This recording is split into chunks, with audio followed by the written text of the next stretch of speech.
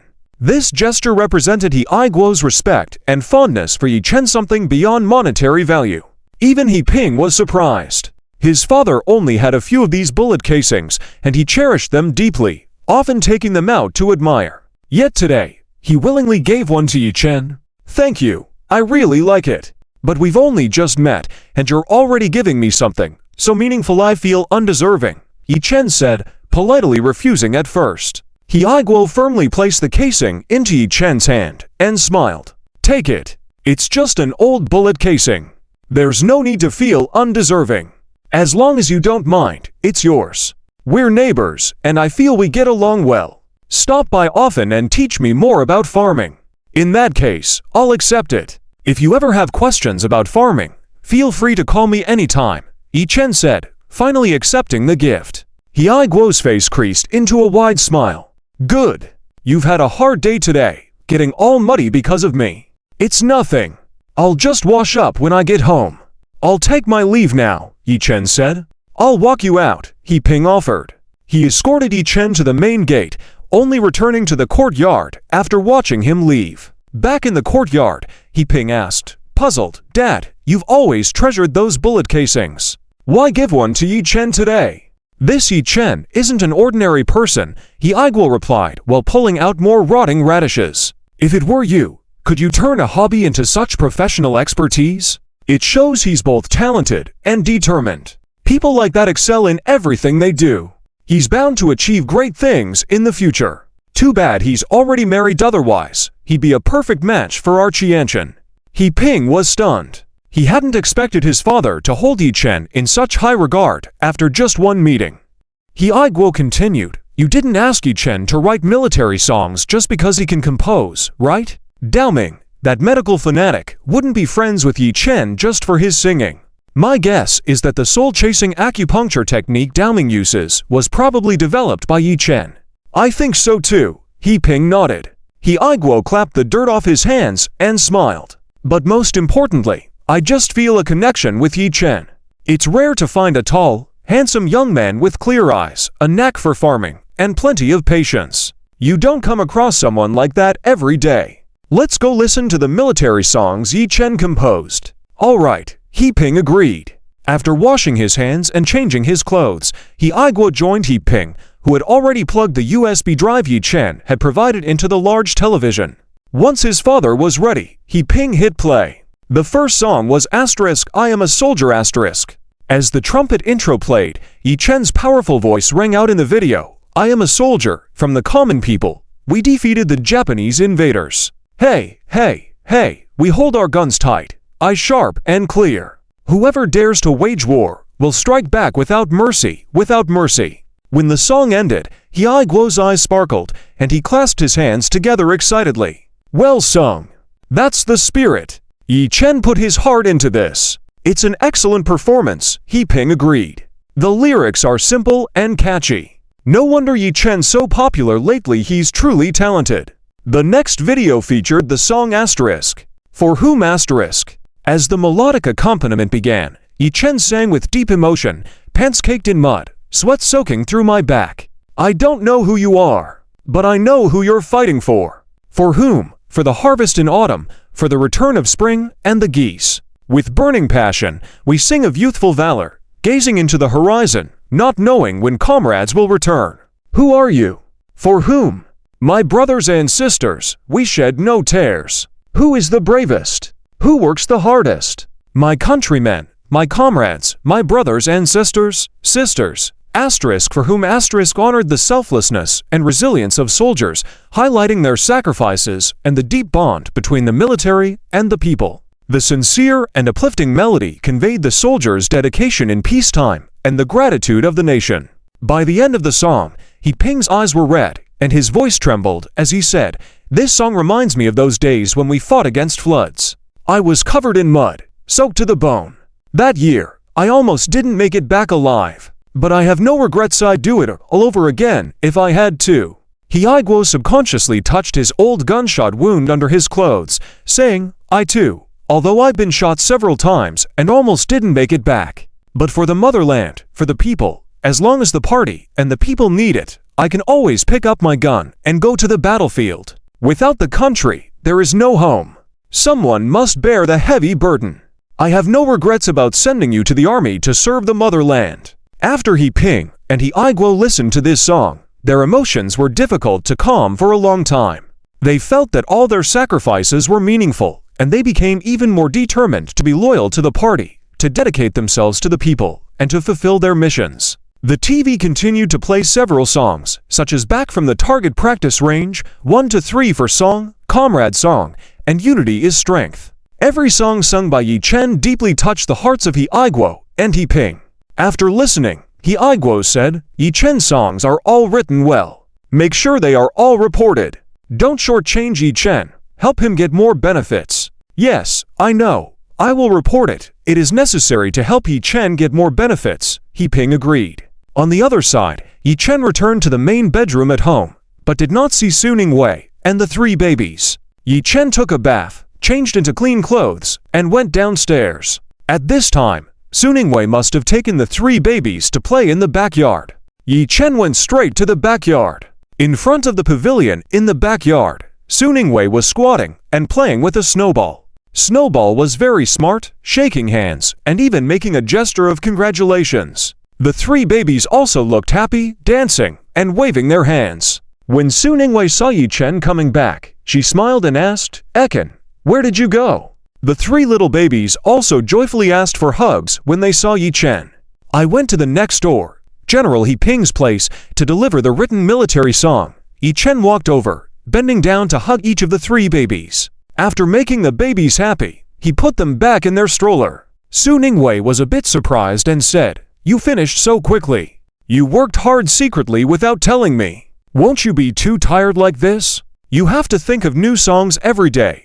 Look at the stock market, manage Shengxi Plaza, record songs, shoot commercials, and take over Xingyao Media next. It's okay, doing what I love and making money. It's not tiring at all. And every morning when I wake up and see you and the 3 babies, it gives me motivation and makes me want to do better." Yi Chen crouched beside Su Ningwei, touched Snowball's head, feeling the warmth and fluffiness, feeling extra comfortable. Snowball nuzzled against Yi Chen's hand and wagged its tail towards him.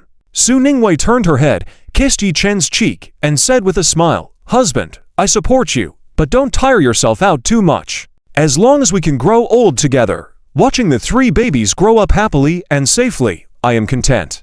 Don't worry, your husband is healthy and energetic, full of vitality, can withstand the demands, and won't affect the daily routines. If you don't believe it, you can try to wear me out tonight." Yi Chen jokingly responded. Su Ningwei blushed instantly and said, "You're so annoying. Whenever I try to talk seriously, you start joking. I am serious." Yi Chen stood up, reaching out his hand to help Su Ningwei up. Su Ningwei held Yi Chen's hand and was about to stand up but suddenly realized her legs had gone numb. She sucked in a breath, expressing pain. "Oh, my legs fell asleep. It hurts." Yi Chen immediately princess carried Su Ningwei and sat her on a stone bench in the pavilion. Su Ningwei leaned against Yi Chen's neck and didn't want to get down from his arms. It hurts. Snowball is too cute. I didn't notice and squatted for too long." Su Ningwei replied. Yi Chen gently and patiently massaged Su Ningwei's numb legs. When Su Ningwei's legs finally recovered from the numbness and pain, fearing that Yi Chen might be sitting too long, she stood up and sat on another stone bench. "By the way, this afternoon, Din Fan brought several boxes of gifts over, saying he wanted to host a dinner for us and the babies at his place. Let's go have dinner there tonight," Su Ningwei said. Yi Chen agreed, "All right, in return, we'll also bring some gifts over later." At that moment, Yi Chen's phone in his pocket vibrated. He took out his phone and glanced at it. It was a call from Kan. Yi Chen answered, and "Yeah. Ekin, have you returned to Modu?" Kan asked on the other end of the phone. Yi Chen replied, "Yes, we arrived this afternoon." "That's good. The accompaniment for the Monu dairy advertisement has been recorded. Do you have time tomorrow to record the songs? Let's also record together songs like Compendium of Materia Medica, You Are My Eyes, Chaser of Light, I Am a Little Bird, Mother in Candlelight, You From the Next Desk, 10 Years, and more. The accompaniments for Because of Love, Rest of My Life, I Do, Fortune Telling, Sand in the Bottle, As Wished, No Lost Love, Will You Marry Me Today, Simple Love, Love Confession Balloon, Just Love You, In Love, have been expedited for production and should be ready by early April. Accompaniments for Lady Luck's Above the Moon, Most Dazzling Ethnic Trend, Congratulations, Serious Snow, Taking Everything You Want, That's Love, Summer, have also been arranged. Kan informed. Yi Chenda said, "Okay, thank you for your hard work. I'll go to the company tomorrow morning." "No trouble at all. It's what I should do. See you tomorrow. Rest well today," Kan replied. After hanging up the phone, Yi Chenda said to Su Ningwei, "Angie, let me go record a song tomorrow." "Sure, I heard you. Go ahead. I look forward to your new album," Su Ningwei said with a smile. Guarding outside the moon cave, Chen Jichuan, feeling a bit numb in the legs, carried a large tray of fruit and headed towards the backyard. "Miss, sir, these are the fruits that have just been airshipped, including mountain blueberries, red strawberries, red guava, Hainan golden diamond pineapples," Chen Jichuan said. "Great, my favorite red strawberries are here." Su Ningwei picked up a strawberry bigger than a regular egg, tasted it, and said with a smile, "So fragrant and sweet." "Ah Chen, have one too." Su Ningwei picked up the biggest and reddest strawberry, feeding it to Yichenda. Yichenda took a bite of the strawberry tip with the creaminess and sweetness filling his mouth, truly a top-notch strawberry. It seemed Chen Jichuan really took great care of Su Ningwei, always preparing the best for her. Su Ningwei, seeing Yichenda had the best part of the strawberry, placed the remaining part into her own mouth. Although the lower part of the strawberry was also delicious, the tip was even better. When it came to her husband, of course she would give him the best to eat. Su Ningwei smiled and picked up another big strawberry, feeding it to Yichenda. Yichenda was touched by Su Ningwei's gesture. Having a wife like Su Ningwei was truly worth it. Yichenda couldn't bear to let Su Ningwei eat the lower part of the strawberry. "You first, you should enjoy the strawberry tip. I'll have the rest." Yichenda held Su Ningwei's hand and brought the strawberry to her mouth. Su Ningwei insisted, pushing the strawberry back to Yichenda's mouth. "No, the tip is the sweetest and the best, please have it." The three babies were drawn by the sweet smell of strawberries, watching Yichenda and Su Ningwei eating so deliciously, they couldn't help but get eager. Yichenda heard their baby language translate to, "I love to eat. I love to eat. I don't pick. Put them all in my mouth. I haven't tasted strawberries before. It must be delicious." Yichenda ignored it, not because he didn't want to share, but because the babies were still too young and had to wait until they were 6 months to eat some of the fruits. Chen Jichuan coughed lightly and said, "Sir, I just received 3 packages from Dongfeng Express. Do you need to check them now?" "The packages from Dongfeng Express. It should be the wedding dress. Have them bring the packages to the master bedroom. We will see them later," Yichenda replied. Chen Jichuan, not wanting to eat dog food anymore, nodded and said, "Okay, I'll go arrange that." After Chen Jichuan left the backyard, Yichenda pushed the baby stroller in another direction, away from Snowball chasing the white egrets in play, making the birds scatter in alarm. The babies were now distracted by Snowball and the white egrets, no longer being eager. Yichenda took a bite of the strawberry tip, held Su Ningwei's face, and fed her the strawberry tip. The creamy and sweet taste delighted them, imprinting the wonderful flavor in their minds. After sharing this sweet kiss, Su Ningwei licked her lips, blushing a bit more than the strawberry did. Yichenda released her hand, saying, "Let's eat together, so we don't have to keep passing it back and forth." "Okay," Su Ningwei shyly agreed. Yichenda suggested, "Let's take the fruit platter and go back to the master bedroom to see the wedding dress." Su Ningwei nodded eagerly. Yichenda picked up the fruit platter, saying, "I'll carry the platter, you push the stroller." "Okay," Su Ningwei responded, and they walked with the 3 babies towards the living room. Li Mei and the other 2 nannies hurried to welcome them. Yichenda instructed, "Mei, take the 3 babies to play in the yard for a while." "All right, Mr. Yi," Li Mei and the other nannies replied in unison, taking the babies to play. Yichenda and Su Ningwei then returned to the master bedroom.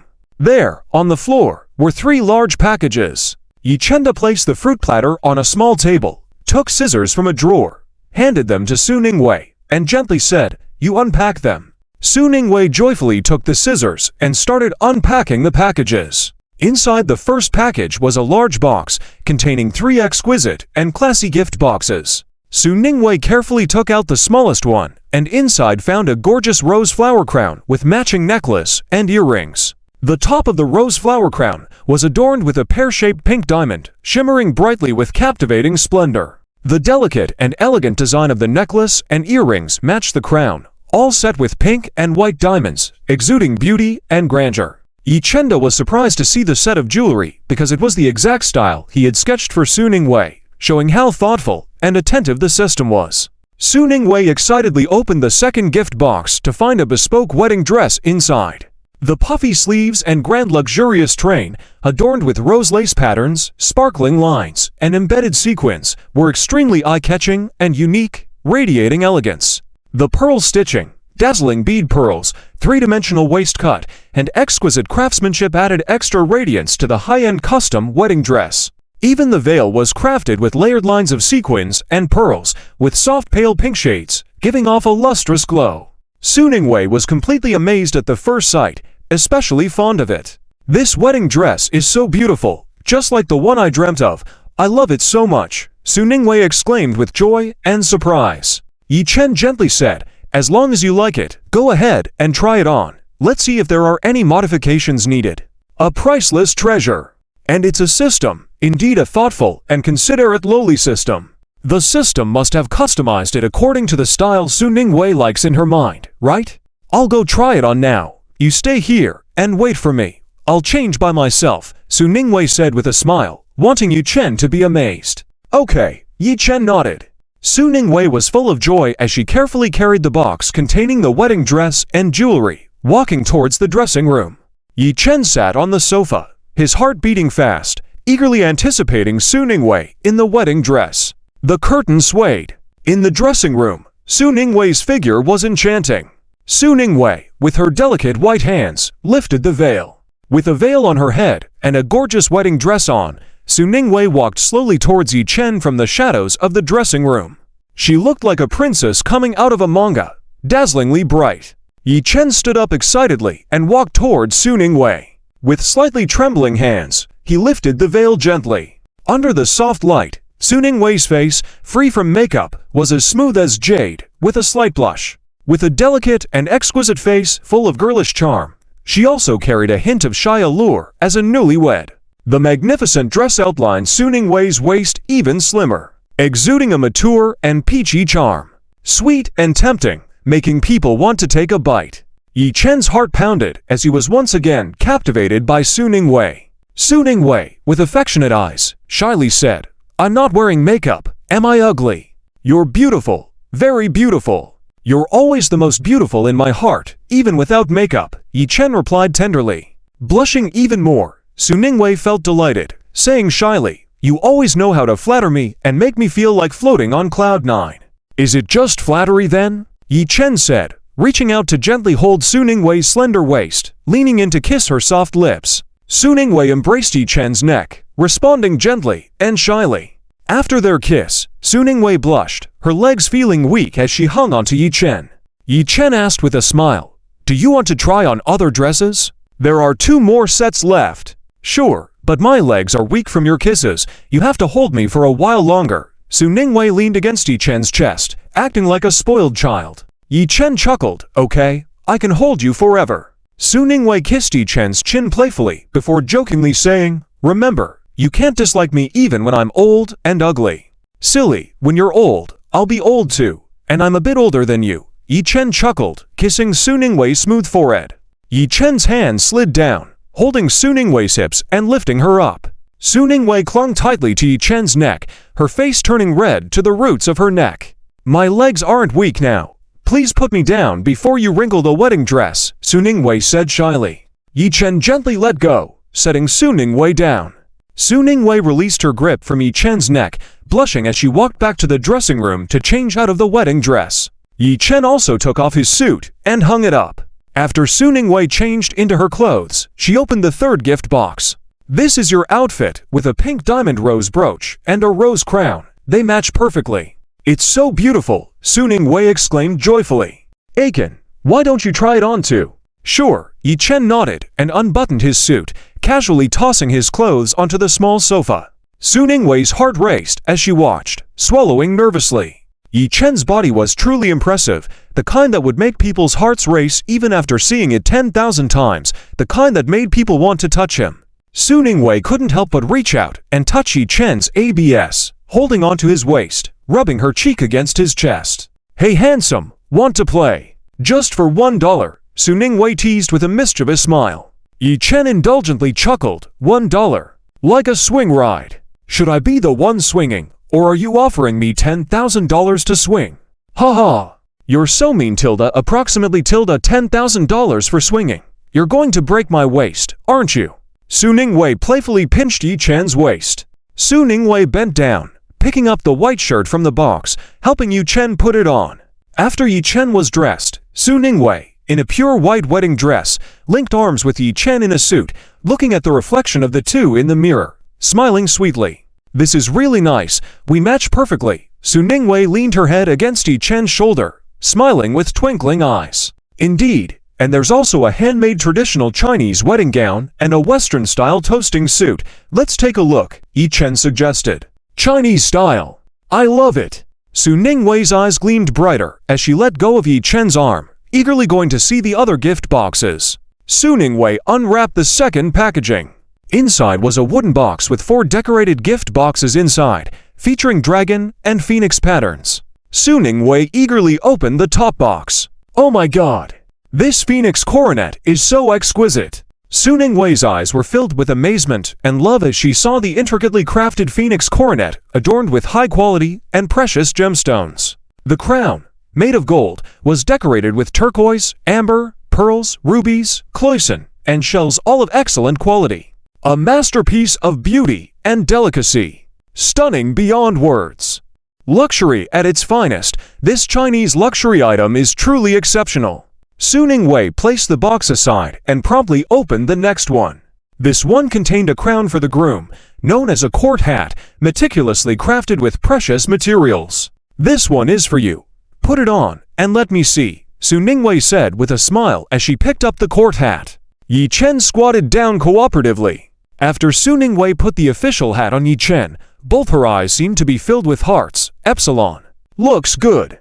It's like a young master, unparalleled in the world," Su Ningwei said admiringly. Yi Chen blushed at Su Ningwei's warm gaze and praise. Seeing Yi Chen turning red, Su Ningwei became more excited. She lifted Yi Chen's face and passionately kissed him, expressing her uncontrollable love. Yi Chen felt his lips swollen from the kiss. When a woman gets passionate, there's nothing men can do. After Su Ningwei had enough kissing, she happily opened another gift box. Inside was a handmade Chinese-style wedding dress with intricate embroidery. The dress was adorned with auspicious patterns in red and gold, symbolizing harmony and happiness. Su Ningwei touched the exquisite embroidery on the wedding dress and exclaimed, "Such exquisite embroidery, such a beautiful wedding dress.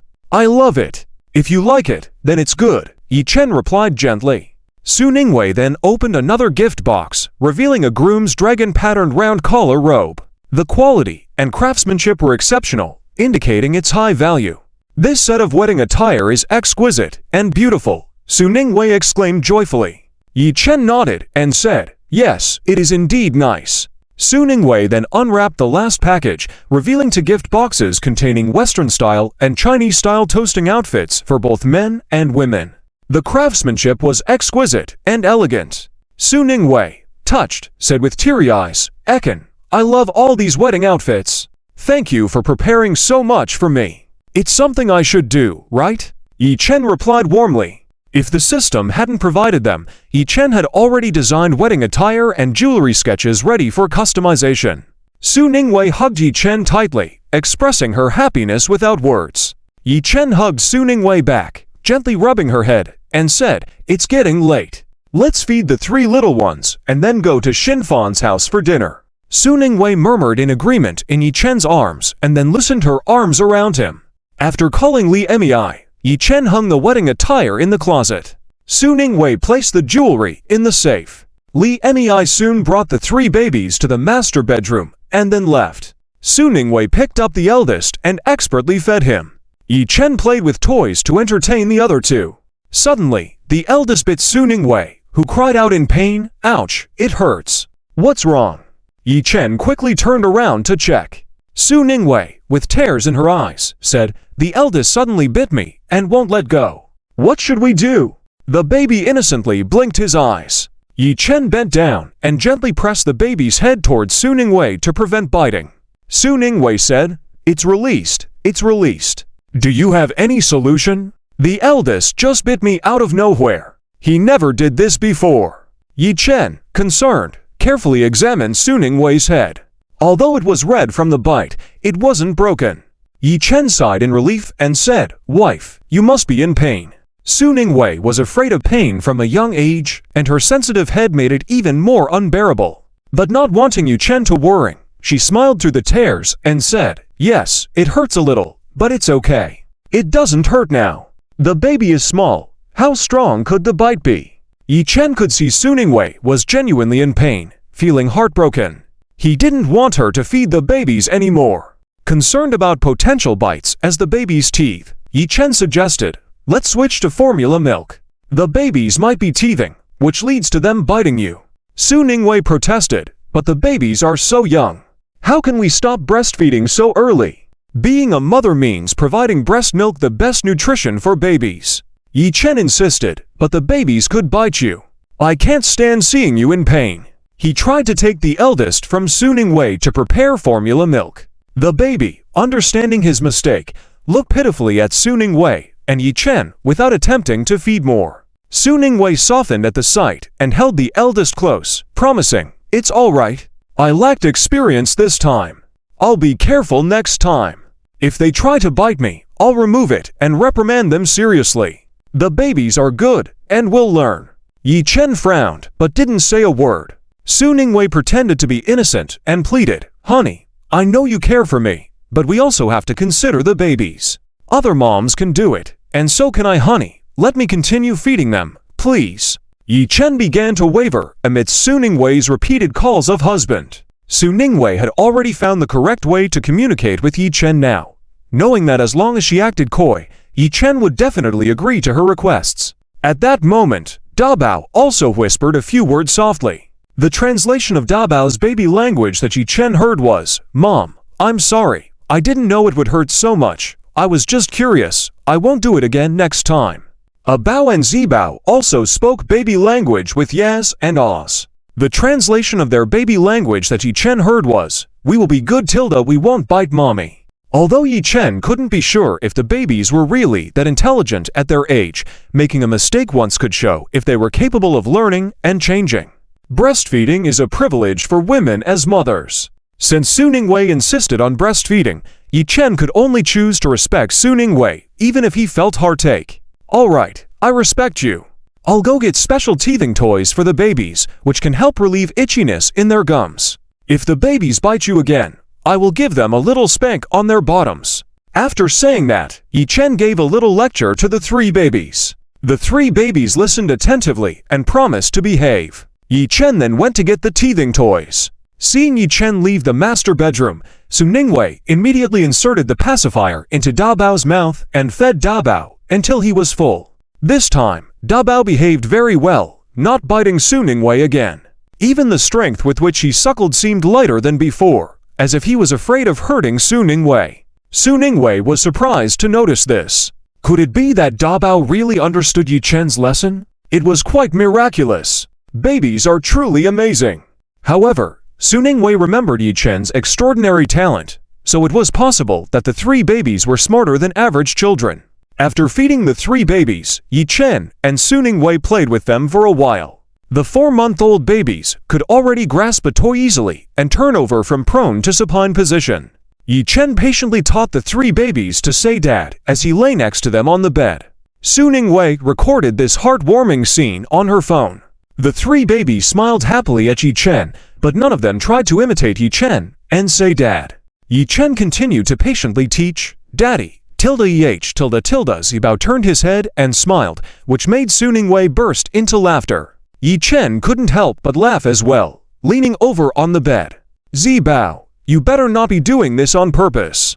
Parenthood was tiring yet joyful. With everyone laughing, the three babies joined in the laughter joyfully. Let's stop teaching them now. We can't continue. Let's take the babies for a bath, said Yi Chen, feeling his mouth sore from laughing. Su Ningwei nodded with a smile and said, okay, I'll prepare the babies' clothes. Once the water was ready, Yi Chen tested the temperature to ensure it was suitable. Then he carried Zibao and sat on a small stool beside the bathtub. Su Ningwei sat on another small stool next to the bathtub. Yi Chen held Zibao securely, supporting his head with one hand. Su Ningwei carefully poured some warm water over Zibao's hair with a spoon. After wetting Zibao's hair, Su Ningwei applied some tear-free baby shampoo, which foamed up nicely. She gently cleaned Zibao's hair with her fingertips. Zibao squinted his eyes, looking especially content. Su Ningwei had become a proficient mother by now, skilled in bathing the babies, and their coordination was seamless. After washing their hair, The 4-month-old babies were not yet able to sit independently. Therefore, Yi Chen undressed Zibao and laid him on a bath cushion in the water. Zibao, chubby and rosy, paddled his arms and legs in the water, looking incredibly cute. Yi Chen and Su Ningwei bathed Zibao together, paying extra attention to cleaning sensitive areas like the neck and buttock creases. Zibao felt particularly comfortable in the water and, looking at Yi Chen, he cutely called out, "Daddy." Although his pronunciation wasn't perfect, it was unmistakably daddy. This daddy was the most heartwarming language in the world and touched the softest spot in Yi Chen's heart directly. His eyes lit up with joy, and he exclaimed, "Wei Wei, did you hear that? Zibao just called me dad."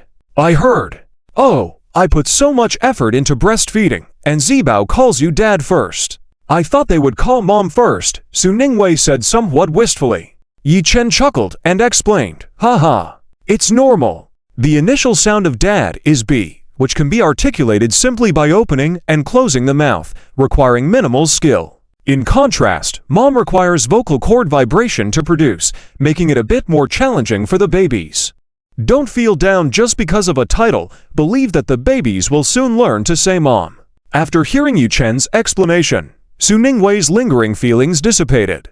"I see. I'll make more effort to teach the babies to call mom too." Su Ningwei smiled and said, "I'll go get the towels." She got up and fetched the towels. Yi Chen dried and swaddled Zibao, using a soft towel. Su Ningwei then held Zibao and began massaging him. Yi Chen took a bow and bathed him alone, encouraged by Zibao's successful example. With Bao successfully learning to call him dad during the bath, Yi Chen felt highly motivated. He patiently taught Bao to say dad as well. After washing Bao's hair, Bao sweetly called out, "Daddy," to Yi Chen. Yi Chen happily responded, his smile reaching his ears. With Bao and Zibao successfully calling him dad, Yi Chen was confident that Bao would also do the same. When it was Bao's turn for a bath, Yi Chen was even more patient in teaching him to say dad. As Yi Chen washed Bao's face, Bao smiled and called out to Yi Chen in his baby voice, "Daddy," Yi Chen jubilantly replied, feeling overjoyed. Isn't it sweet? His own babies were indeed clever, learning quickly and following along. Yi Chen successfully taught the 3 babies to call him dad, feeling a sense of accomplishment and happiness. Suddenly, he heard a familiar tone in his mind once again. "Ding! Congratulations, dear host, for completing the hidden task of teaching all 3 babies to call you dad for the first time. Happiness level, 10 stars, full of energy. Ding! Congratulations on winning a cash reward of 30 million yuan. Ding! Congratulations on gaining +1 in screenwriting skill, +1 in luck value, and +1 in personal charm value. Ding! The lyrics and scores of the songs sung by Zhou Huajian in Kiss Kiss My Baby, by the band Earth Star sung by Baby Have You Heard, by Zhao Lei in I Remember, by Zheng Yijian in Insects Flying, by Lin Zijuan in Leaving, by Li Jian in Wind Blow Sweet Waves have been unlocked. Hey, guys! System Lolita is here with some benefits again. As generous as ever, 30 million to give out. Also, 6 classic songs have been released. Insects Flying, Leaving, and Wind Blow Sweet Waves are lullabies for babies. Kiss Kiss My Baby, Baby Have You Heard, I Remember are also very classic. After successfully obtaining shares from Starlight Media Company, let's plan the arrangement of the songs properly. Yi Chen has washed and dressed all 3 babies well. It's getting late. After Yi Chen and Su Ningwei changed clothes, they took the 3 babies, carrying gifts, and went to Din Fan's house. Din Fan was already waiting in the living room and ran to open the door to welcome Yi Chen's family as soon as he heard the doorbell ring. "You're here. Come on in and have a seat," Din Fan greeted them with a smile. Yi Chen handed over the gift in his hand and said with a smile, "You are too polite, even specially welcoming us. You are the one being too polite. You are here. Why bring gifts? Last time when I visited Mountain City, you treated me to so many meals. It's only right for me to welcome you now." Din Fan accepted the gift with a smile. The group entered the living room chatting and laughing. On the coffee table, there were various fruits and snacks. "Have some tea." Din Fan enthusiastically served Yi Chen and Su Ningwei each a cup of good tea. Yi Chen passed the first cup of tea to Su Ningwei before picking up the second cup and taking a sip, still the same red tea as last time, so fragrant. Su Ningwei couldn't resist taking a sip. It was indeed good tea. After a few cups of tea, the servant came to inform Din Fan that dinner was ready. Din Fan then led Yi Chen and Su Ningwei to their seats. The table was full of delicious dishes, all sorts of delicacies. Everything was there. Yi Chen looked at the table full of dishes and asked, "There are so many dishes prepared. Are there other guests coming? Should we wait for them before starting?" "There are no other guests. It's just the few of us. Today is a special welcome dinner for you. My parents are mostly in Yanjing, so it's mostly just me at home. Come, taste this freshly air-flown king salmon from New Zealand. It's really fresh." Din Fan happily used the public chopsticks to serve Yi Chen and Su Ningwei a piece of king salmon each. Su Ningwei said with a smile, "Thank you. This New Zealand king salmon is like the Rolls-Royce among salmons. It's not cheap. You're spending too much. It's the first time I'm treating you to a meal. Naturally, I have to prepare the best," Din Fan replied with a smile. It was Yi Chen's first time eating this king salmon, and after dipping it in some mustard soy sauce, he put it in his mouth. The king salmon meat was very tender and juicy, without any fishy smell, with a hint of milk fragrance, indeed delicious. After a round of dishes, Din Fan poured a glass of white wine for Yi Chen, a glass of fruit juice for Su Ningwei, and then poured himself a glass of white wine. Din Fan raised his glass and said, "Cheers to you both. Thank you for your hospitality." Yi Chen and Su Ningwei quickly raised their glasses in thanks. Din Fan said with a smile, "You two are too polite. We're neighbors now. Let's meet up more often in the future. The chef in my house was poached from a 5-star hotel. His cooking skills are excellent." "Yeah, it shows. The cooking is really 5-star hotel level, but compared to Cheng's cooking skills, it's still a bit lacking," Su Ningwei replied with a smile. Din Fan looked surprised. "Is that so? I might have to try it another day. Cheng Jie, you're so amazing, not only singing well, but also so good at cooking. How are other men supposed to live?" At that moment, Din Fan felt that his pursuit of a wife was even more difficult. With a Cheng being so outstanding, Yale must have very high standards. Poor me. In the face of such excellence, besides practicing singing love songs, Din Fan also felt he needed to learn cooking. Pursuing the girl you like is really hard these days. I hope Su Ningwei is just exaggerating. A Cheng is not a professional chef, so he might not cook as well as a 5-star hotel chef, right? Okay, next time when my sister comes, I'll invite Anya and the others. I'll personally cook for you guys." Yi Chen smiled and said. Din Fan's eyes lit up, quickly filled Yi Chen's glass with wine, and toasted him. "You said it. I will definitely come." The 3 babies were already full at home, so they were well behaved, lying in the stroller, playing on their own, watching the adults eat and drink without crying or making a fuss. After a satisfying meal, Yi Chen and Su Ningwei brought the 3 babies back home. Din Fan warmly escorted Yi Chen and Su Ningwei to Yi Chen's doorstep before returning home, completely devoid of his usual cold and lazy demeanor, very diligent and warm.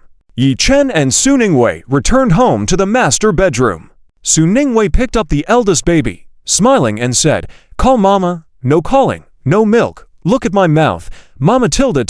The eldest baby blinked their big eyes and looked at Su Ningwei. Tempted by the milk, they opened their mouth and called out, "Mama tilde, wow. Great job, eldest baby." Su Ningwei happily kissed the eldest baby's forehead and said, "Ekin, did you hear that? The eldest baby called me Mama." Although the eldest baby's pronunciation wasn't perfect, Su Ningwei was already very happy. "I heard it. The eldest baby is indeed amazing," Yi Chen praised with a smile. Su Ningwei lifted her shirt and happily fed the eldest baby. The eldest baby, smelling the milk fragrance, drank happily. Yi Chen squatted in front of the baby stroller, patiently teaching the second baby and the youngest baby, "Second baby and youngest baby, you also need to try hard. Look at Dad's mouth. Mama tilde mama." The youngest baby imitated Yi Chen and called out. The second baby also followed Yi Chen, opening their mouth and mimicked, "Mama tilde ha." The youngest baby and the second baby have learned too. Yi Chen lifted the youngest baby happily, bringing them to Su Ningwei's side. Yi Chen smiled and said, "Youngest baby, quickly call Mama." The youngest baby, with their bright eyes, looked at Su Ningwei and obediently called out, "Mama." "Wow, the youngest baby is so good." Su Ningwei smiled, kissed the youngest baby's forehead, full of joy and happiness in her heart. Yi Chen held the two treasures in his arms and said with a smile, "Our babies are very smart. They learned it after just one teaching." "That's because they take after you, especially smart," Su Ningwei praised with a smile. Su Ningwei continued, "By the way, tomorrow when you go to the company, Pejuan will definitely talk to you about the company shares, 51% of the shares. Even if discounted, it's not a small amount, probably over 100 billion. There is 1 billion in cash in my bedside table, and another one is my dad's black card with no spending limit. I've already talked to my dad, and he agreed. Just take it and use it directly. The password is the last 3 digits of both of our birthdays. With a wife like this, how fortunate." Yi Chen responded warmly in his heart, "No need, I have money. Once the contract is signed, I will liquidate all my investments in the stock market and financial products. It should be enough. You come to the company with me tomorrow, and we'll sign both of our names. The money in my account is usually not used, kept in the bank for interest. It's only a few $100,000 a month. It's better to use it to buy company shares. The money you earn in the stock market and financial products will definitely be more than the interest the bank gives, so don't liquidate it for now. Also, my dad's black card should not go to waste," Su Ningwei replied. Su Ningwei thought for a moment and then said, "Regarding signing, I won't go. I won't manage the company. Just have the company under your name. You make the decisions. What's yours is mine. What's mine is yours. There's no need to distinguish so clearly." "All right, I'll take your card. As for your dad's black card, I won't touch it for now," Yi Chen nodded. Su Ningwei was right. Between husband and wife, there shouldn't be such a clear dividing line, and Yi Chen would never let Su Ningwei down with her trust and sincerity. Soon, Su Ningwei fed the 3 little treasures until they were full. This time, the 3 little treasures were well behaved and didn't bite Su Ningwei. After soothing the 3 little treasures to sleep, Yi Chen carried them to the nursery. Su Ningwei had already prepared the hot water in the bathtub. As soon as Yi Chen returned to the master bedroom, "Honey, Tilda, I prepared the hot water. Let's take a bath together." Su Ningwei hooked her arms around Yi Chen's neck, wrapped her long legs around him, and hung onto Yi Chen's body. Yi Chen locked the bedroom door behind them, held Su Ningwei's perky buttocks, and smiled, "Sure. Are you tired today?" Su Ningwei whispered softly in Yi Chen's ear. Su Ningwei had been craving Yi Chen's touch ever since she saw him in a wedding dress this afternoon, but she was worried that Yi Chen might be tired after driving all morning. Holding Su Ningwei, Yi Chen walked towards the bathroom, smiling and replying, "Not tired." "Then, let's have some fun," Su Ningwei asked, her eyes shining. Yi Chen smiled and kissed Su Ningwei's red lips, answering with actions. The sound of water rang out in the bathroom. Water splashed everywhere. Intense and overwhelming.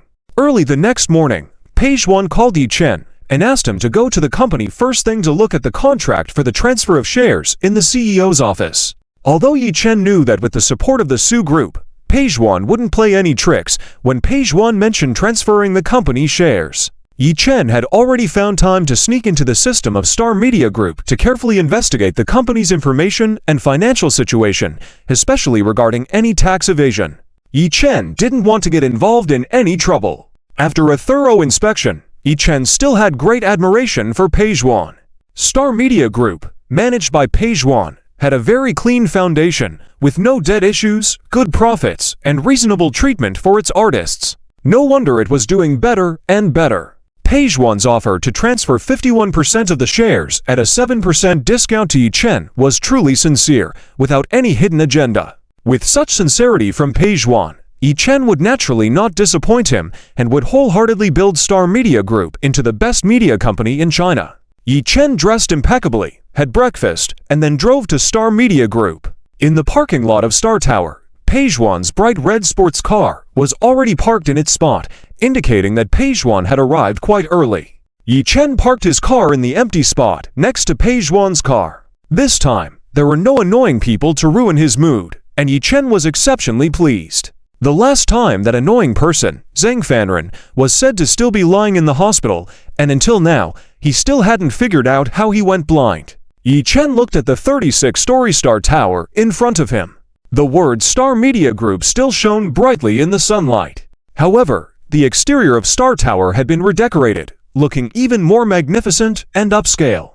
Yi Chen remembered that the first time he came, he also wanted to establish such a large company and become a CEO, nurturing many outstanding singers. Unexpectedly, in just a few months, this dream was about to come true.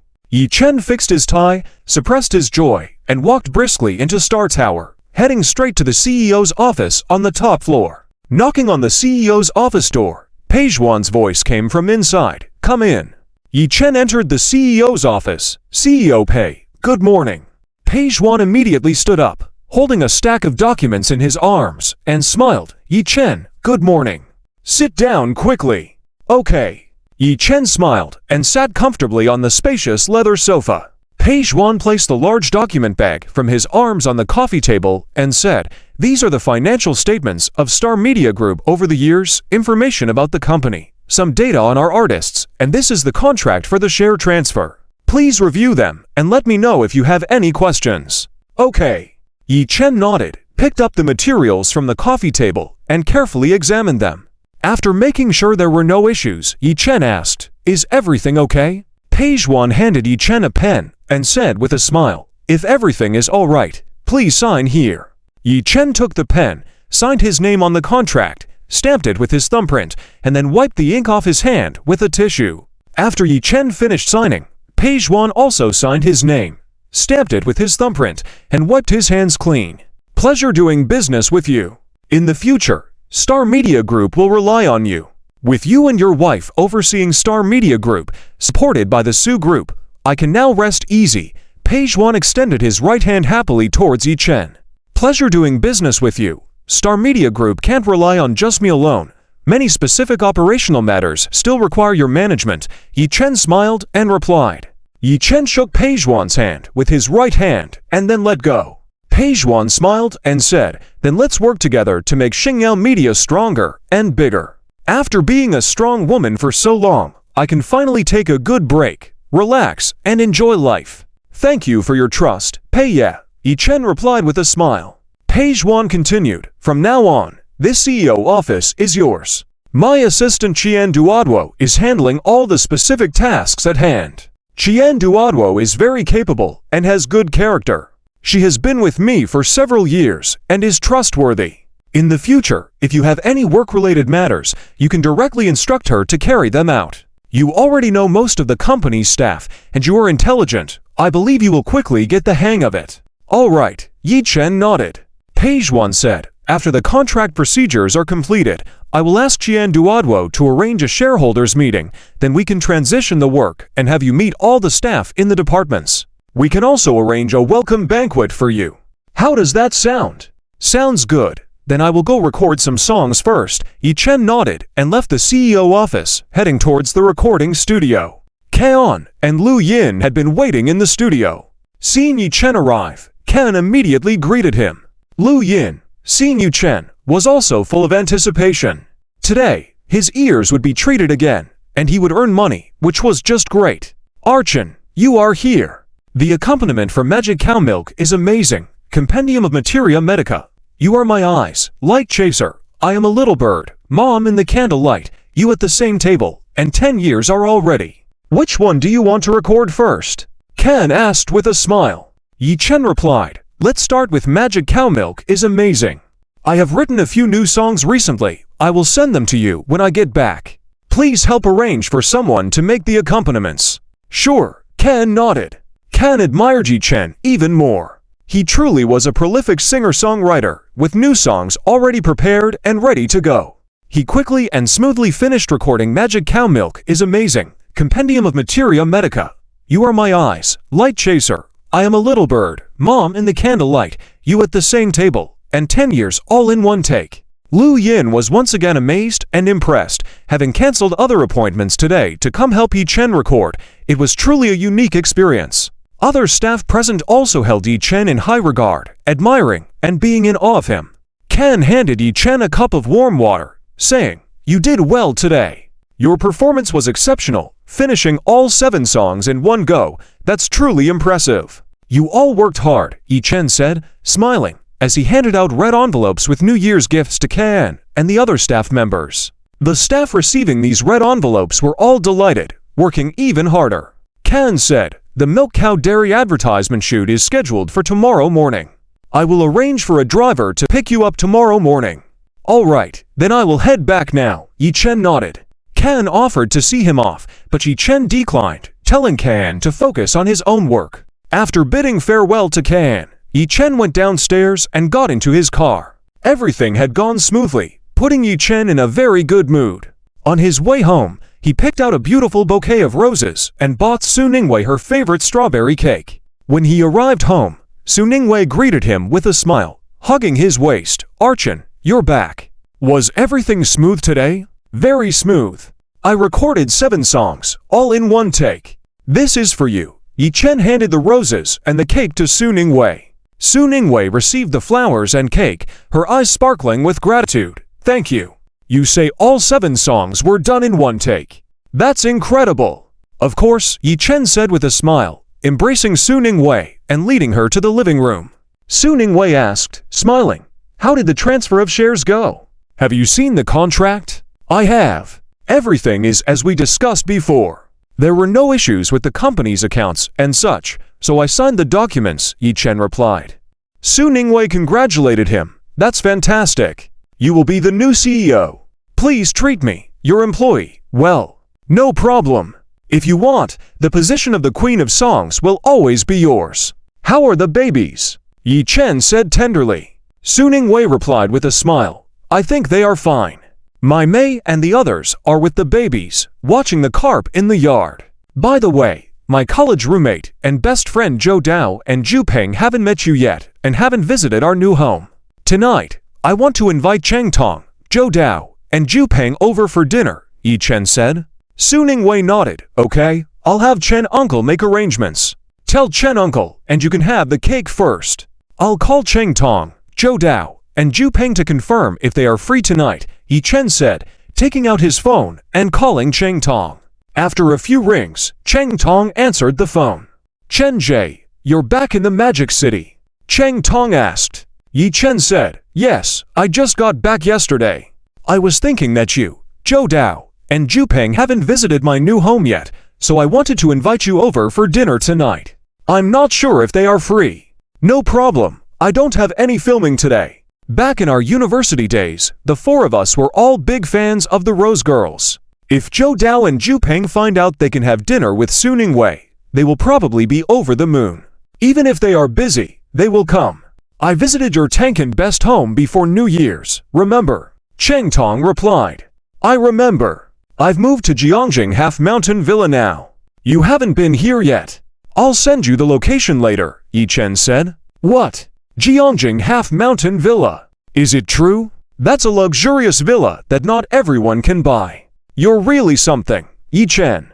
The house at Tankin Best is already a dream home that I can only dream of. You've moved to Jiangjing Half Mountain Villa now. It's so extravagant. Everyone will be envious, Cheng Tong exclaimed in admiration. Yi Chen laughed. It's true. With my wife's influence, this Jiangjing Half Mountain Villa was bought by my father-in-law for Wei Wei. You've got the means to live in Jiangjing Half Mountain Villa now. Besides, your wife's assets are also yours. I also want to benefit from my wife's influence too. So envious, Cheng Tong replied. Yi Chen said, how are things progressing between you and Bai Fai? If she's free tonight, bring her along. Fai has a shoot tonight, so she probably can't make it. We're still in the honeymoon phase now, but I'm not that famous yet, and Fai's career is on the rise, so we're planning to keep it low profile for now, Cheng Tong replied. Yi Chen said, all right, see you tonight. See you later. By the way, Zhou Dao and Zhu Peng are still single. Ask your sister-in-law to invite the other members of the Rose Girl group as well. You never know if there might be a spark, Cheng Tong suggested. Yi Chen agreed. I'll ask my sister-in-law about it later. At this moment, Su Ningwei scooped a spoonful of delicious cake and fed it to Yi Chen. After finishing the call, Yi Chen opened his mouth and took a bite of the cake Su Ningwei fed him. A cake fed by his wife was especially sweet and delicious. Yi Chen then said to Su Ningwei, my buddies are big fans of the Rose Girl group. They have good character and background. Zhou Dao's family is in mining, a standard second generation of wealth. Zhu Peng's family has been in politics for 3 generations, and Zhu Peng made a breakthrough last year with a promising future. Why don't you invite Zhao Shiru and the others as well so they can get to know each other? Sure, last time Zhao Shiru and the others were asking if there were any single guys around you, Su Ningwei responded. Yi Chen nodded and said, okay, I'll call Zhou Dao and Zhu Peng. And I'll call Shai Yu and the others, Su Ningwei said. Yi Chen made calls to Zhou Dao and Zhu Peng, who enthusiastically accepted the invitation knowing that members of the Rose Girl group would be there, postponing their previous plans. Making money is important, but meeting idols is equally significant. Yi Chen and Su Ningwei both confirmed the gathering with their friends. Yi Chen said, I've arranged it. Cheng Tong, Zhou Dao, and Zhu Peng will all be coming. Su Ningwei added, I've also confirmed that Zhao Shiru, Lin Yinyan, and Su Mongmong will be coming. Su Mongmong is helping Li Zhaojiao pick out bridesmaid dresses, so I invited Li Zhaojiao along. She's single now, but since we were all part of the same girl group back then, and have been friends for so many years. Yi Chen responded, great, you handled the arrangements. Su Ningwei then commented, Cheng Tong has Bai Fai, Li Zhaojiao has Jia Fu, and I have 3 single sisters left. You don't have many single brothers in the Magic City. Yi Chen chuckled, haha, it's quality over quantity when it comes to good brothers. Don't worry about whether they'll stay single or not. It's still uncertain whether they'll hit it off. Su Ningwei listened to Yi Chen's explanation and happily said, okay, then let's not worry about them. Let them eat less if they're conscious about their figure. You're so good to me. Sisterhood is important, but loving her husband is a priority for Su Ningwei. Yi Chen gently replied, you eat first, I'll go to the study to send some material to Anya. Yi Chen lovingly rubbed Su Ningwei's head, amazed at how adorable his wife was. Su Ningwei then fed Yi Chen another spoonful of cake, saying, you have another bite. I don't want to eat too much in case I gain weight. Yi Chen swallowed the cake fed by Su Ningwei and said with a smile, don't worry, eat as much as you want. I'll prepare some pills for you to take later to prevent any weight gain. Su Ningwei, delighted, asked, really good pills. Can you make more, so I can share with Shai Yu and the others? You don't know, they all watch their diet to look good on camera. Yi Chen explained, those pills are personalized for your body. They won't work for others. Besides, I don't want to invest as much time and effort into other women as I do for you. Yi Chen comforted Su Ningwei by mentioning the pills, ensuring she could eat worrying-free without gaining weight. In the afternoon, Su Ningwei played with her 3 babies in the yard as Chen Jichuan arranged dinner. Yi Chen also cooked, preparing to soups, grilled beef, and duck. Around 4 in the afternoon, the doorbell rang. A maid opened the door, and another informed Yi Chen and Su Ningwei. Yi Chen said, it should be Cheng Tong, Zhou Dao, and Zhu Peng. Let's go and welcome them. Su Ningwei agreed, okay? Yi Chen and Su Ningwei, pushing the 3 babies, entered the living room where Cheng Tong, Zhou Dao, and Zhu Peng awaited nervously, but dressed neatly. Zhou Dao estimated that he had gotten quite tanned working in the mines, but his handsome features were now enhanced by a hint of shrewdness, making him look even more mature and attractive. Zhu Peng exuded elegance, wearing glasses and a neatly pressed blue shirt collar. Cheng Tong had met Su Ningwei and her friends before, without any special thoughts about them, so he dressed rather casually, still looking handsome. You guys are here. Let me introduce you. This is my wife Su Ningwei, and our 3 babies, Yi Chen said, holding Su Ningwei's shoulder and introducing them with a smile. Yi Chen continued, Wei, these 2 are my college classmates, also roommates and good buddies, Zhou Dao and Zhu Peng. Hello, sister-in-law. I've heard so much about you. Zhou Dao and Zhu Peng stood up excitedly upon seeing Su Ningwei, greeting her in unison.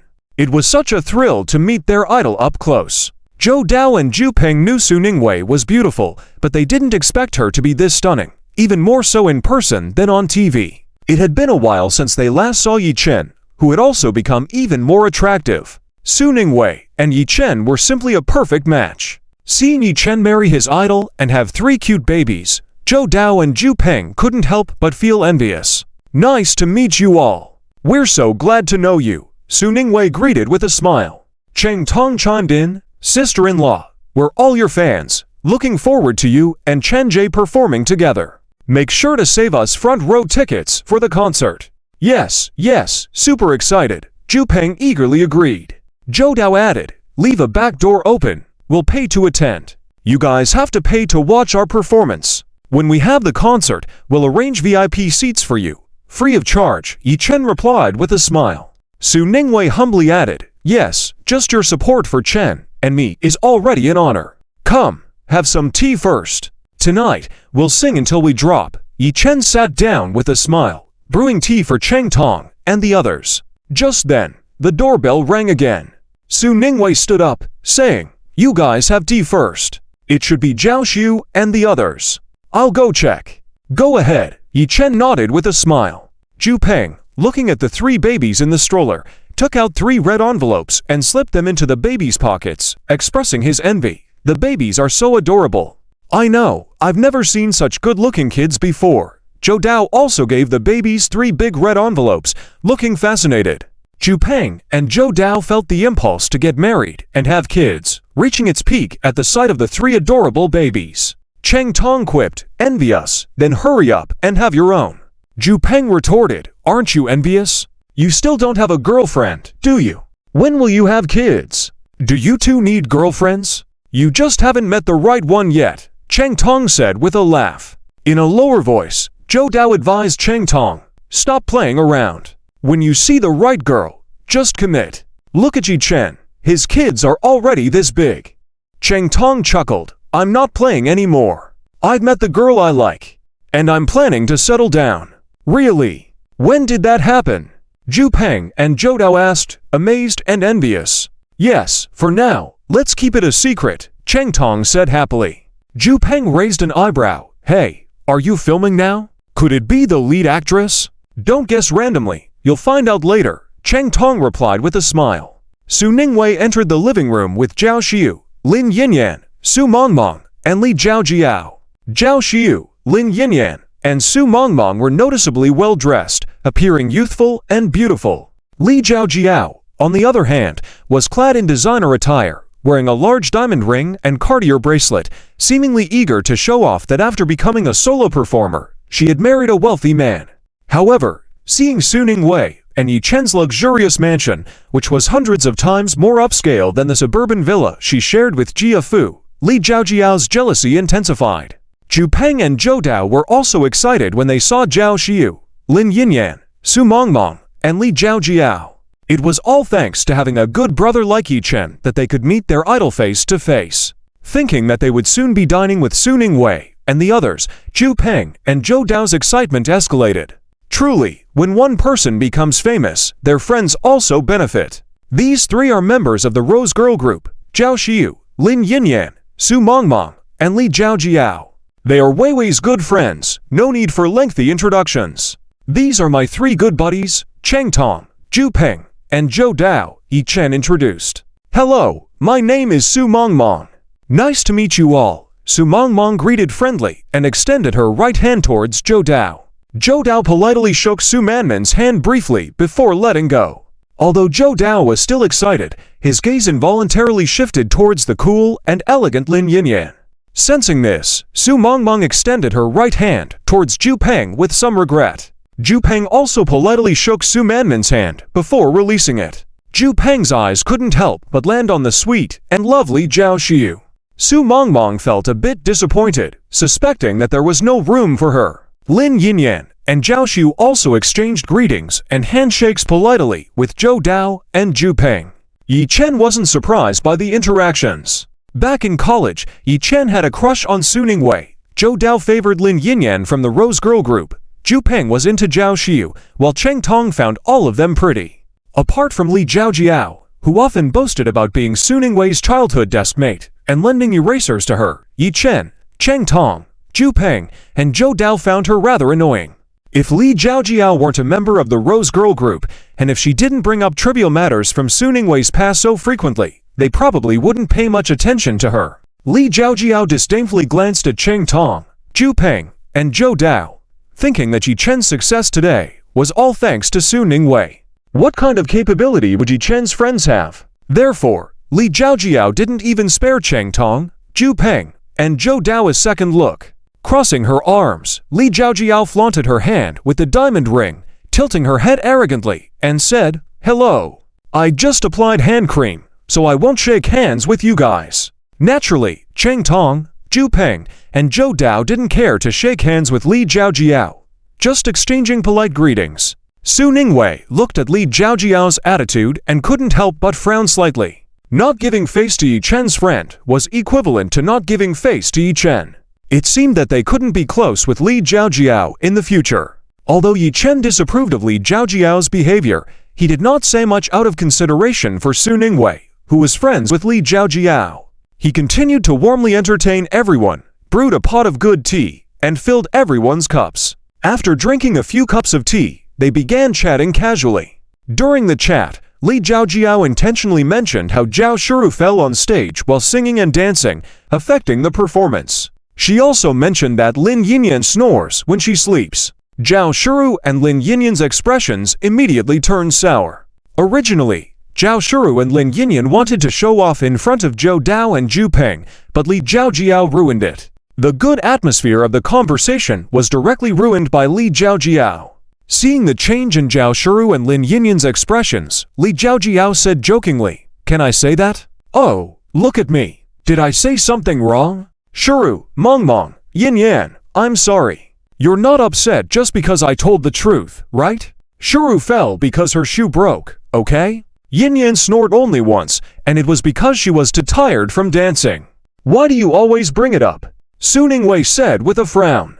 Zhao Shuru directly retorted, "Exactly. Why do you talk about our embarrassing incidents? We never mention how your feet stink every day." Li Zhaojiao's face changed instantly, becoming as unpleasant as her feet, no longer speaking.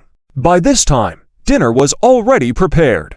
Yi Chen and Su Ningwei invited Cheng Tong and the others to take their seats. The dining table was filled with delicious dishes. Yi Chen smiled and asked, "Would you like white, yellow, or red wine?" "I'm fine with anything," Cheng Tong replied with a smile. Zhou Dao and Zhu Peng also said with a smile, "We're good with anything too. My husband wants me to have a Jia group hair soon, so I'm preparing to conceive. I won't drink alcohol. You guys go ahead," Li Zhaojiao said proudly.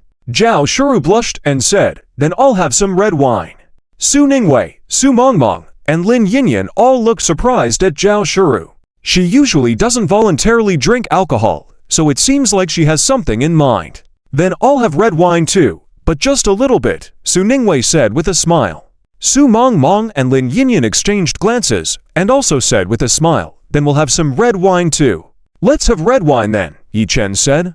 Just as Yi Chen finished speaking, Chen Jichuan pushed a small cart filled with wine towards the dining room. Li Zhaojiao looked at the variety of expensive wines on the cart and licked her lips, feeling jealous and envious. In the Jia family, wines of this caliber are usually kept in a wine cabinet and only brought out for important occasions. Li Zhaojiao might not even get a glass. Some of the wines are extremely rare and expensive, not even owned by the Jia family. Yi Chen and Su Ningwei casually brought out these good wines to entertain them. Li Zhaojiao regretted her earlier words dearly. She had never tasted such good wine before, and now wanted to try a sip. Seeing Chen Jichuan, Zhao Shuru greeted him with a smile. "Uncle Chen, long time no see." "It's been a while indeed. How's your father?" Chen Jichuan asked with a smile. "He's the same as ever." "When did you come back to the country?" Zhao Shuru asked. "I came back before the new year." Chen Jichuan smiled and continued. "What would you like to drink?" Yi Chen said. They said red wine. "Chen uncle, sit down and have some too." "Yeah, Chen uncle, let's have some together." These are Su Mongmong and Lin Yinyan, also members of the Rose Girl group, as well as Yi Chen's good friends Cheng Tong, Zhou Dao, and Zhu Peng. They are not strangers, Su Ningwei said with a smile. "Hello everyone." Chen Jichuan greeted them warmly and said, "I've already eaten. You guys go ahead." With that, Chen Jichuan took out a bottle of 1787 Lafite Castle dry red wine. Zhou Dao was shocked to see the red wine in Chen Jichuan's hand and exclaimed, "Oh my god! Am I seeing things right?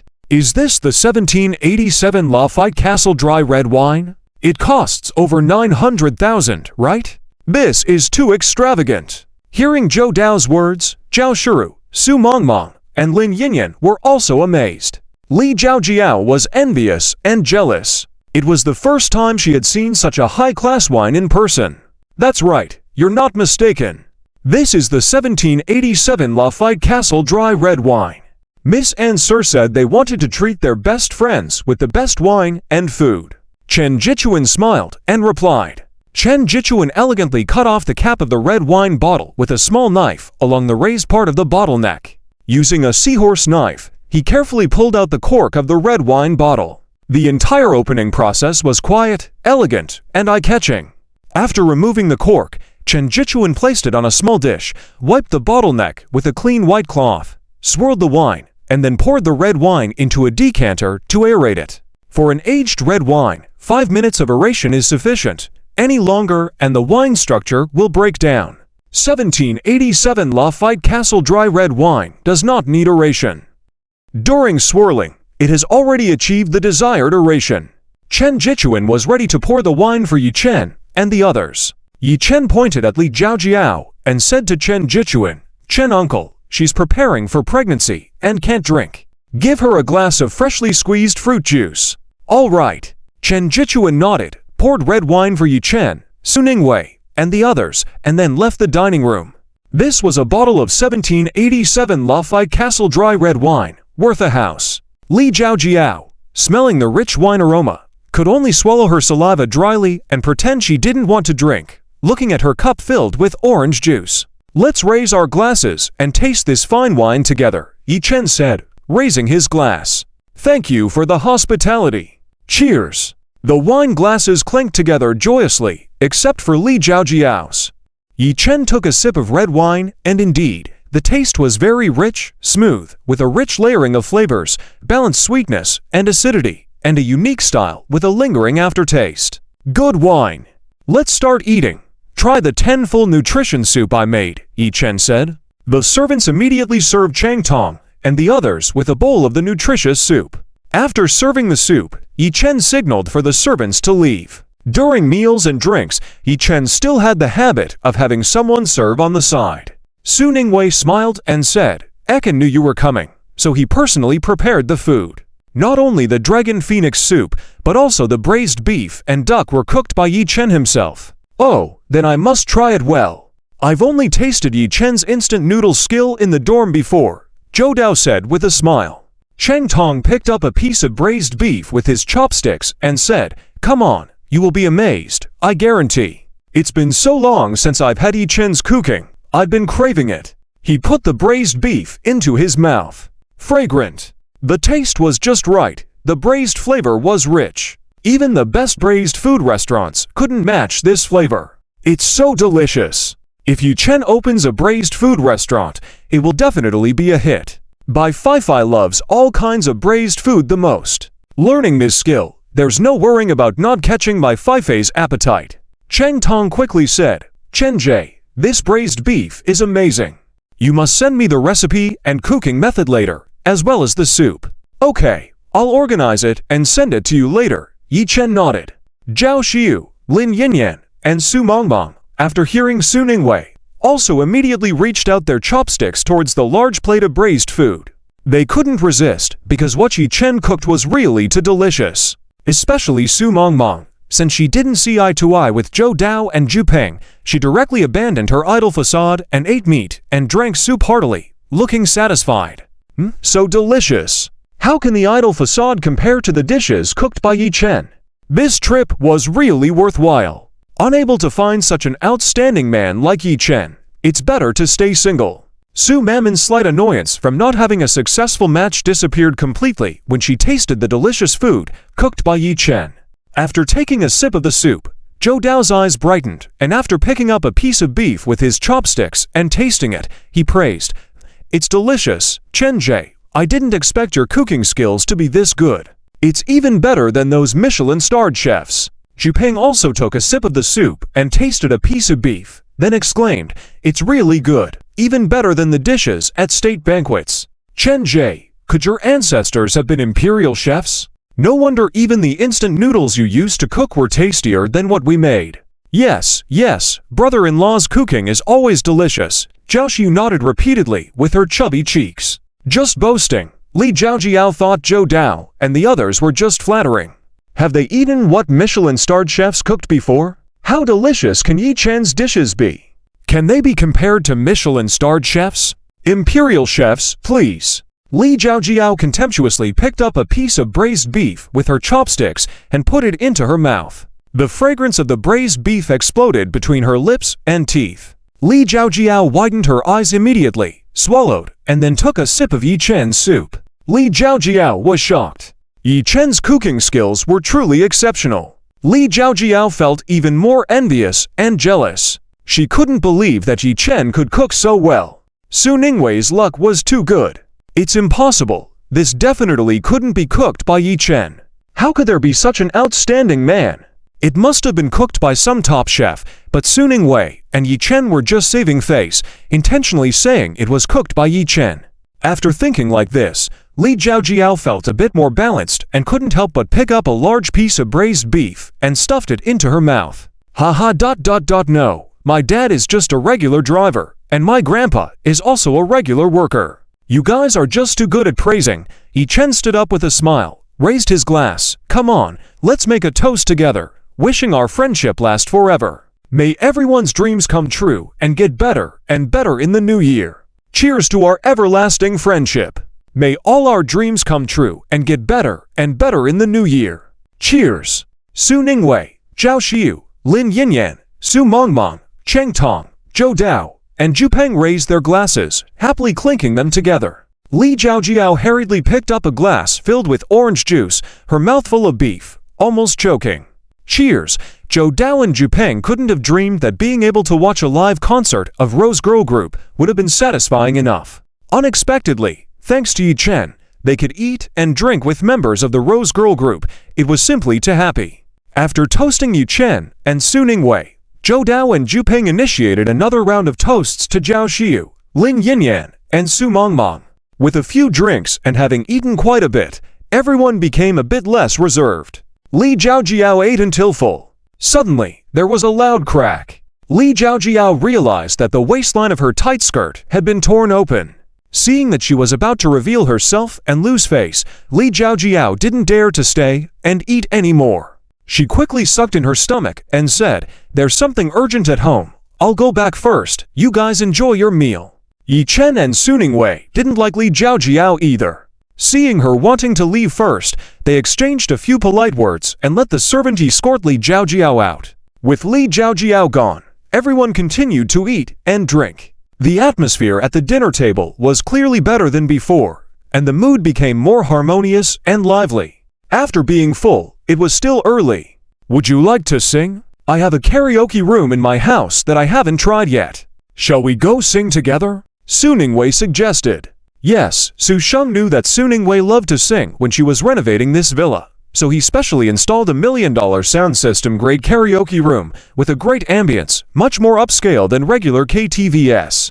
Zhao Xiu, Lin Yinyan, and Su Mengmeng didn't want to leave so early, so they nodded in agreement. Sure. I agree wholeheartedly. Being able to listen to you all sing is already a big win. Just don't mind if our singing isn't so good. Cheng Tong smiled and agreed. Zhou Dao and Zhu Peng also nodded eagerly. Being able to sing with their favorite singers was simply happiness to the extreme. Let's go then. I'll have them prepare some fruit and drinks, Yi Chen said with a smile. Soon, they arrived at the karaoke room. The karaoke room was luxuriously decorated with excellent lighting ambience.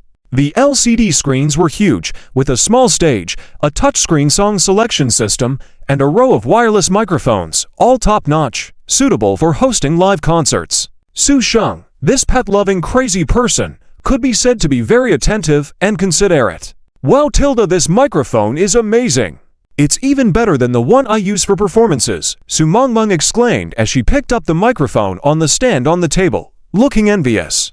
Su Ningwei generously said, "If you like it, you can take one home later, as there are so many here." No need. This must have been prepared for you by your dad. I dare not take it." Su Mengmeng waved her hand hurriedly. Su Ningwei smiled and said, "Then I'll have new ones customized for the three of you later. Customizing for sister models. We is so powerful. When you make a comeback, shall we have a concert together with the new microphone?" Su Mengmeng said expectantly. Zhao Xiu also said with anticipation. Thank you, Sister Wei. I'm really looking forward to it, especially this concert in the Magic City. I remember, Sister, we prepared for it for a long time. Yes, at that time, because someone might come to listen to this concert, Sister Wei was the earliest to the singing practice room every day and the last to leave, Lin Yinyan hinted, looking at Yi Chen. At that time, Su Ningwei had prepared VIP tickets for lucky fans, the best seats in the front row, ready to give them directly to Yi Chen, hoping he could come and listen to her singing. However, the arrival of the three babies disrupted Su Ningwei's plan. Although there was a little regret, the ending was perfect, and Su Ningwei still felt very happy. Yi Chen hugged Su Ningwei's shoulders and gently said, "When you are ready, I will definitely help you prepare a grand concert in the Magic City. You can sing however you want."